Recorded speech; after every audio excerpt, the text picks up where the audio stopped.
এদিকে তারেক রহমানকে অভিনন্দন জানিয়েছেন ভারতের পশ্চিমবঙ্গের মুখ্যমন্ত্রী মমতা বন্দ্যোপাধ্যায়। তিনি এক্স অ্যাকাউন্টে পোস্ট করেছেন, অভিনন্দন জানাই আমার তারেক ভাইকে, তার দলকে।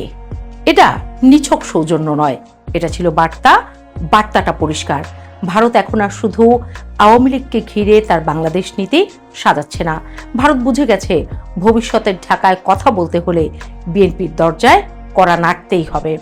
ভারতের দৃষ্টিতে বিএনপি অপরিচিত ঝুঁকি নয়, বরং এটি একটি ম্যানেজেবল রিয়েলিটি। দিল্লির প্রধান উদ্বেগ তিনটি জায়গায়। প্রথমত, ক্ষমতার শূন্যতা। আওয়ামী লীগ বাদ পড়লে সেই শূন্যতা যেন পাকিস্তান বা চীনের প্রভাব দিয়ে পূরণ না হয়।